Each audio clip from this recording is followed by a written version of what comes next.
Masayang ipinagdiwang ni Alex Gonzaga ang kanyang 38th birthday kasama ang kanyang asawa na si Mikey Morada, pati na rin ang kanilang pamilya at mga malalapit na kaibigan. Simple ngunit puno ng saya ang selebrasyon kung saan ramdam ang pagmamahal at suporta ng mga taong malalapit sa kanya. Lalong naging makulay ang okasyon nang magsama-sama sa kantahan sina Bayani Agbayani at Luis Manzano na nagbigay ng aliw at tawanan sa lahat ng dumalo. Hindi nawala ang kulitan at biruan na lalong nagpasaya sa gabi.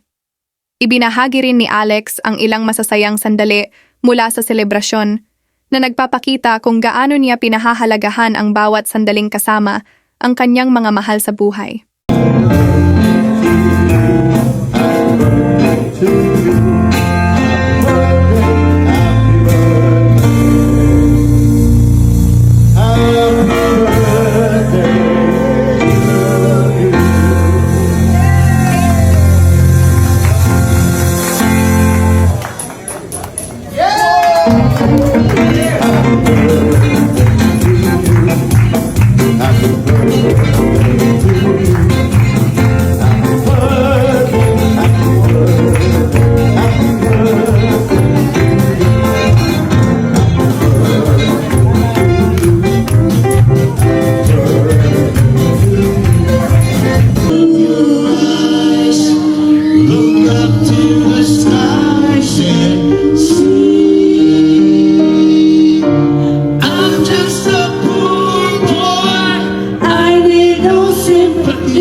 Ang galing nyo. Ang galing nyo Mang Ines. Happy ka? Si Jessie, gusto ba ko ba? Sino pang kakanta? O, Uncle Jojo.